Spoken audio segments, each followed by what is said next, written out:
How's it going, you nerds? Adam the Kluger here. Today I thought we could have a little chat about the Spotify CEO who claims that, well, musicians aren't making enough music. So for those of you who aren't in the loop, specifically what I'm referring to here in, well, rather vague terms, is an interview that Daniel Ek, CEO of Spotify, gave to Music Ally, wherein he said some things that made people upset. This article came out a few weeks ago at this point, and I know I've missed the media cycle, my apologies, but I couldn't get to making this any sooner. But as luck would have it, I'm actually unusually prepared for something like this because I wrote an entire response article, essay thing, like in digital typed words rather than spoken words on my website, which is kind of cool. So if you want a more coherent version of this, I'm sure there'll be a link in the description box. The standout quote from this article, which caused an internet outrage, who would have thought, specifically is here within, where Mr. Ek said musicians can't record music once every 3 to 4 years and think that's going to be enough. Naturally, there'll be a link for this article down below as well if you want to read the entire thing. But yeah, that quote, I think among some other things, throughout this article caused an internet furor.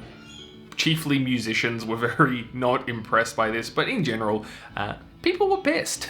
Now, why I want to talk about this is because I think it's more interesting than most people have kind of given it credit for. Most of the outrage and anger that I saw was directed at the kind of, I guess call it low-hanging fruit. The obvious reasons people should be upset at Ek and Spotify. The most obvious reason people were so upset is because, of course, if musicians make more music and publish it to Spotify more frequently, then that's more streams, which equates to more money for Ek/Spotify and their investors. I think in the article, Ek is trying to sell it as care for musicians and their livelihoods, like saying, this is how the industry works now, so make sure you publish music more frequently. But I think it very thinly veils the true motive for saying something like this, right? More songs on Spotify equals more money in his pocket, so like, no one's gonna fall for that, right?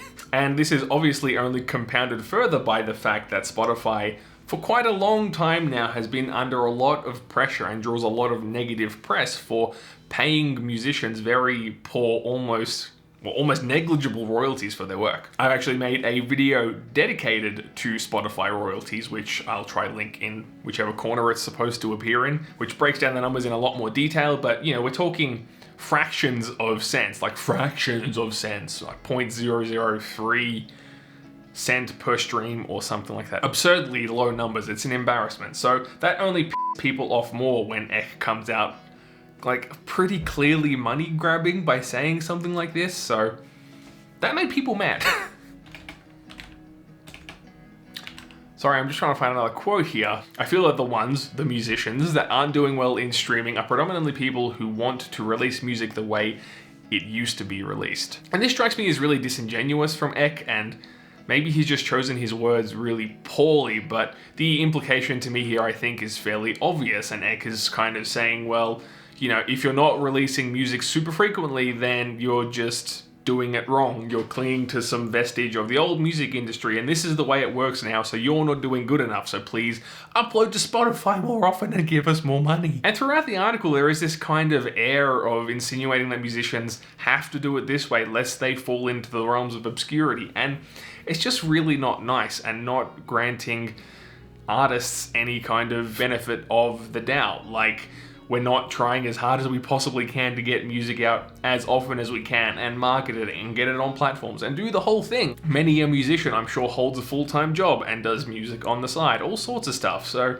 it's really just, at best, poor choice of words, but if you read the entire article, Ek clearly has an agenda and he's not doing a very good job of hiding it.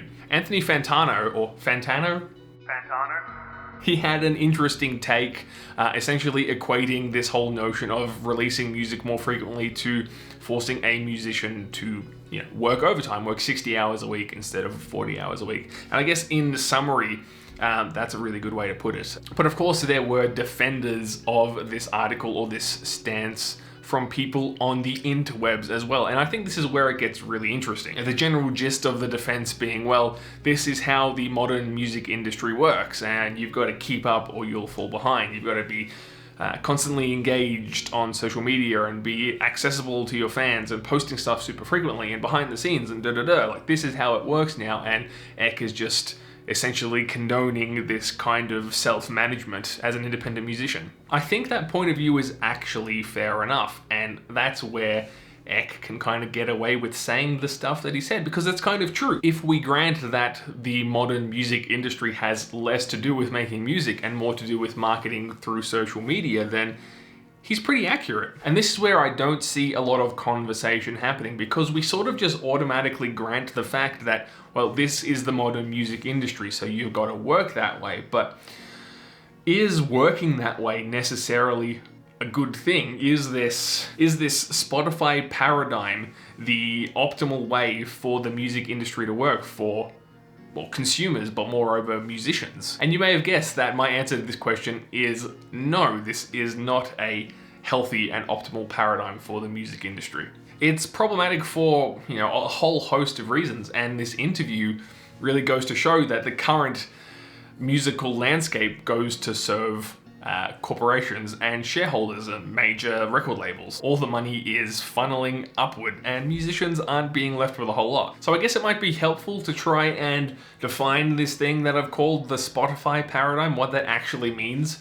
And I suppose what I'm essentially referring to is the state of the modern music industry. Now, obviously, I can't cover all the nuance of the industry, but I'll try to cover a few key areas that go to serve this conversation. So as we touched on, the modern musician is responsible for a lot of stuff that has little to nothing to do with the music itself. The industry is incredibly fast-paced, and the musician is responsible not only obviously for their creative output, but a lot of constant output in regards to essentially what comes down to marketing and promotion. So the conventional wisdom will tell you that if you're, selling a product, that you need to be posting on Twitter several times a day, Instagram posts at least once a day, stories, live streams, being constantly and utterly engaged with your fans so that essentially you're not forgotten about and the algorithms are aware of who you are and continue to push your posts so that you might be able to reach new fans, new people. But the reason it is that musicians have to be so freaking active all the time is because as soon as they forego these responsibilities, they will be forgotten by the algorithms, the social media algorithms, as well as the people on the other end of the internet thing. And I guess what I'm essentially alluding to here is the incredibly short attention span of the modern consumer, that we've become so used to algorithms delivering us new content that seeking out new content on our own is essentially a non-existent activity. And far be it from me to be accusatory. Obviously, I live in a modern society and I, to a certain extent, lean on these conveniences to bring me new stuff. But in my view, this has kind of reached a fever pitch, for lack of a better term. Musical and I guess, artistic culture, more broadly speaking, has just become utterly overwhelmed by the need to be constantly active on these platforms. So essentially what I'm getting at is Spotify, in conjunction with social media platforms, have created an environment that utterly favors the incredibly short attention span of the consumer. These platforms are just utterly oversaturated with all this media, all this content, because every musician, and I guess artist more generally, is just vying, almost begging for, a tiny little sliver, a little niche on the internet where they can ply their wares. And for me, what this kind of summarily equates to is the devaluation of music as artistic expression, I suppose. In this climate, in this context, it serves to be little more than a commodity, like a product. And I think what it essentially boils down to is the utter convenience of these platforms, of social media, and I guess specifically in this context, streaming platforms like Spotify, which curate playlists for you and just automatically skip through track after track loosely based on whatever theme you've picked, whether that be a genre or lazy Sunday afternoon listening or romantic dinner time listening, whatever the case might be. Spotify will just churn track after track after track into your ears, with the listener/consumer being scarcely aware of what's actually going on in the background, not being aware of the artist or the name of the song or any of that sort of thing. It's just all this media is passively served to them and therefore passively consumed. And that's what I think just really stinks, basically, because I can't speak for every musician, but I think I can speak for at least some subtotal of all musicians on the planet. We aren't making stuff that we want to just be passively served to people and just heard once and then forgotten about and ignored. Music is an artistic platform, not just a commodity. People don't make music, at least not all people make music, purely with profit in mind or social media presence in mind. I would dare say most musicians, hopefully, are making music because they have something genuine, something honest to say, or a story to tell. Some kind of emotional thing has happened to them and they have chosen music, auditory platforms to try and convey that emotion to listeners and form some kind of connection with other people who feel that emotion. I'm just defining art at this point, but you get what I'm trying to say. But I can't see how Spotify or the current climate more broadly is treating music as anything other than a commodity, a product worth money and not worth any emotional value. And this whole problem seems so obvious to me, and the current paradigm so strange because, well, I've been around the online music community for long enough to have seen it change quite drastically in a relatively short amount of time. And this isn't me tooting my own horn, this is just trying to offer some useful context. So I think I started out in bands, or my first band around 2008, something like that. And I've been publishing my own work online since I think as early as 2010. So I think Bandcamp really was the predominant independent musician's means of getting music online. I think Spotify started in 2008, so around this period it was still existing in relative obscurity. And social media platforms, well, at this point, predominantly Facebook was really coming into vogue and MySpace was on its way out, if anyone remembers MySpace. But the social media platforms weren't dominated by algorithms, essentially, or in the case of someone owning a business or music page on Facebook or another platform, their content was served directly to people following a page. It wasn't obscenely monetized like it is now and, at the whims of these algorithms and delivering content based on consumers' interests and all that sort of stuff. I'm sure you guys understand how this thing works, how this beast operates. But I think this period, 2010, 2011, was a really interesting time because it was kind of the last bastion, I suppose, of the old world of music consumption. Because these platforms weren't utterly dominant in our lives, we still had to go and find music to listen to. We had to share it amongst our friend circles, In my band, we would swap CDs and tell each other about bands that we should check out. Engaging in music and discovering new artists was an active endeavor. And ultimately, I think that's what gave it so much meaning, especially when we compare it to the modern day, where it's almost the exact inverse. We rely on these platforms to bring music to us, and there is no engagement on the side of the consumer. And I think that's what so utterly diminishes the experience of discovering music. And that, I think, in turn is just diminishing the musical experience more generally, and why musicians are having to work so hard today just to make even the slightest bit of headway when it comes to finding people to give their music to. And I think ultimately this is to the detriment of the music industry overall, and therefore the people who do actually care to listen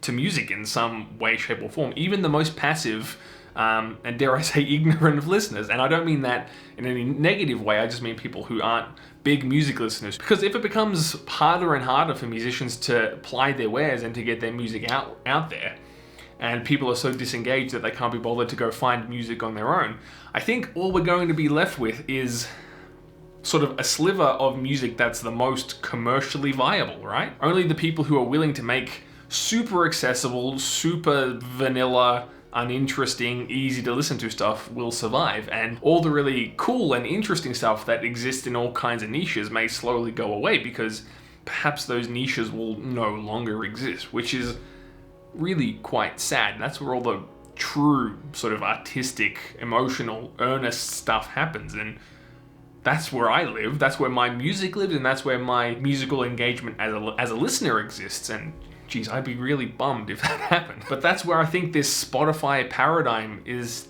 taking us, and that's why this article pissed me off so much. Daniel Ek can get away with saying, hey, musicians, put out music more frequently or fall into obscurity, and if you're not releasing music more frequently, you are lazy and you're not doing the music industry right. He can say all that because this Spotify paradigm exists. My issue obviously is that the Spotify paradigm is an unhealthy, toxic thing that is kind of f***ing up the music industry. It just strikes me as really strange to consider music as nothing more than a commodity, as a product. And I think it's a really useful thought exercise to try and compare it to a more obviously tangible art form, for example, like painting or drawing, right? And for the sake of ease, let's just take a really obvious example, like the Mona Lisa, one of the hopefully most famous paintings on the entire planet. So let's say that we make the pilgrimage to France and we go to the Louvre and we stand in line amongst all the tourists just to go see this very renowned painting by Leonardo da Vinci and experience it firsthand. You see it in the flesh. It's surprisingly small dimensions, but nevertheless, you're sort of standing on the cusp of history. This painting that I'm sure, you know, theses have been written about and people have talked about it and painting nerds have analyzed it. It's been the subject, I'm sure, of millions of words spoken and written. It's a significant piece of art in our history. You love it so much that when you get back home, you decide to go and buy a canvas print of the Mona Lisa, a $20 canvas print that you can hang on your living room wall. And then you tell your mate, let's say Gary, that you had such an amazing time going to see the Mona Lisa that Gary goes, oh yeah, cool, that sounds really rad. I'm gonna go see the Mona Lisa in the Louvre as well. Would you then say to Gary, mate, don't worry about it, just come over to my house. I've got the Mona Lisa hanging on my living room wall. No, you wouldn't, right? That's utter nonsense. Your $20 print of the Mona Lisa on your wall does not equate to the Mona Lisa, the historically one of the most significant paintings in all of history. They're two different things, right? And I'm not trying to say that my work or any other musician's work is equivalent to the Mona Lisa in terms of historical significance or just general quality, unless you're a musician like Beethoven or something like that. I guess the long and rather tired point I'm trying to draw towards is that music is an art form. It is equivalent to, you know, paintings hanging on walls. It's people who are going to lengths to try and make something meaningful and evocative. But I think music in the modern day and age is being treated as cheap canvas prints being hung on people's living room walls. I suppose the TLDR is simply that music is being devalued, it's being mistreated. People, as far as I can tell, are forgetting that there are people spending a lot of time and money trying to make something that touches them. By and large, we want our music to be more than just background noise. It's important stuff. Like, it's important that we make it, and we can only hope that it's also important in the lives of the people who have listened to it, right? Man, that was a ramble. And I hope that it made some sense. Definitely read my written article if you want sort of a supporting thesis for this, because I drafted it and edited it and it flows possibly better than this. I suppose in summary, don't listen to Daniel Ek. He's an Spotify only really goes to serve him and his shareholders and major record labels, and it's not really fair. And if at all possible, do your best to work against this status quo. I'm not saying don't use Spotify. I use Spotify too. It's super convenient, but do stuff like with musicians, like click, do the thing. If you hear a cool song in one of your random playlists, like pick up your phone and be like, oh cool, Bob McGee made this song. I'm gonna go look him up on Twitter. I'm gonna follow him there. I know, cool, he's got t-shirts for sale. I'm gonna buy a Bob McGee t-shirt. I don't know, if your name's Bob McGee and you make music, send me a DM. Like, just try and connect. We've gotta try and sort of break this pattern of monotonous, mind-numbing media consumption. They got a hold of us, man. The algorithms got a hold on us. But that is my fundamental thesis, and that's why this article, this interview pissed me off so much, is because Ek can get away with saying this shit because we exist in a world that allows for him to say this shit. And it's not cool. It's not cool. We can do better. We can do better, and we can treat music as the important. Art is important, right? It's a valuable thing in our lives. It keeps us from going insane. So let's keep it like that. I'm gonna stop talking now. I think I've made my point. Hopefully all the applicable resources are linked down below. Obviously, I would love to have a conversation about this. Jump in the comments, let me know what you think, and we can take it from there. Otherwise, if you enjoyed this, make sure to click like and subscribe and share it with your friends who listen to Spotify too much. And let's try and make a difference, shall we? I'll see you in the next one.